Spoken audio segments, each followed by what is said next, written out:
There's a tear in my eye, and I'm wondering why, for it never should be there at all.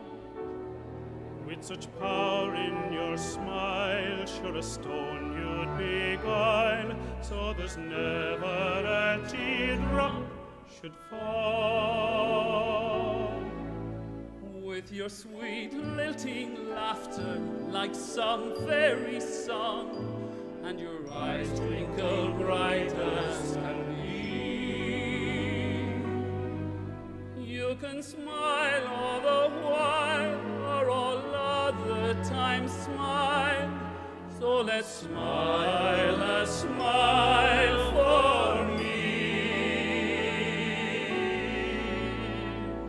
When Irish eyes are smiling, sure it is like a morning spring. In the lilt of Irish laughter, you can hear the angels sing. When Irish hearts are happy, all the world seems bright and gay.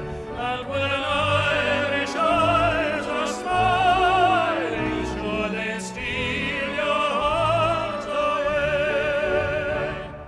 Oh, the smile in your heart is the loveliest part, and it makes even sunshine more bright. Like the linnet sweet song crooning all the day long, comes your laughter so tender and light. For the springtime of life is the sweetest of all, and there's never real care or regret.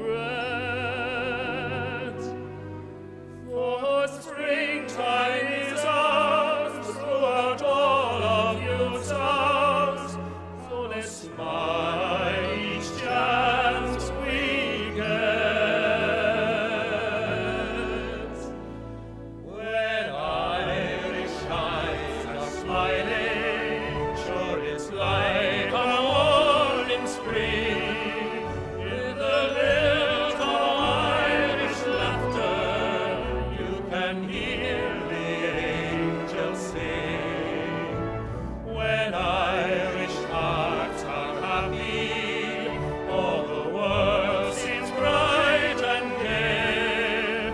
And when Irish eyes are smiling, sure they'll steal your heart away.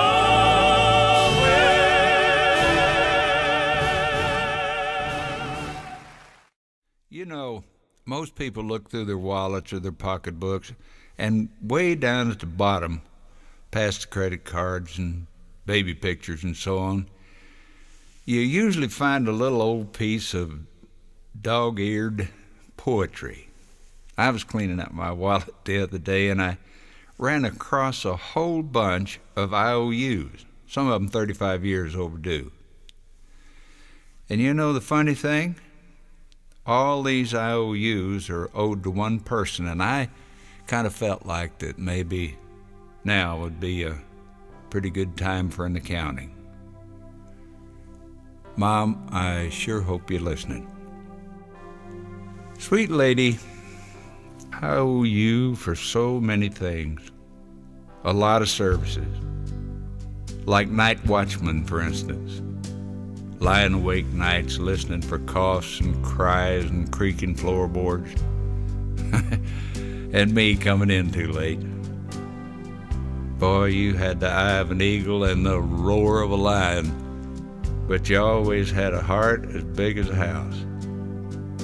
I owe you for services like short order cook, chef, baker, for making sirloin out of hamburger and turkey out of tuna fish, and big old strapping boys out of leftovers.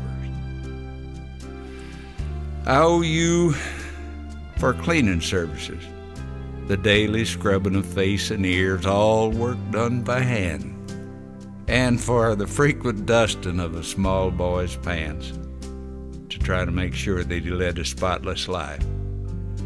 And for washing and ironing that no laundry could ever do, for drying the tears of childhood and ironing out the problems of growing up. I owe you for services as a bodyguard, for protecting me from the terrors of thunderstorms and nightmares and too many green apples.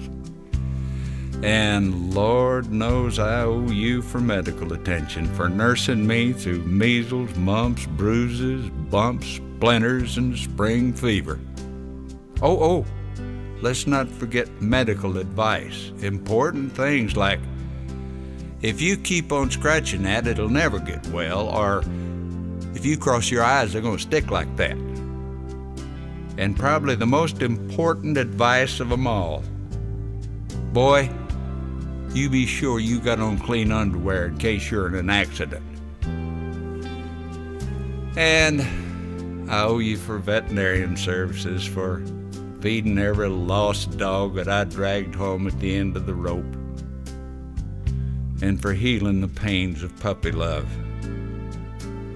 And I owe you for entertainment that kept the household going during some pretty rough times, and for wonderful productions at Christmas, 4th of July, birthdays, and for making make-believe come true.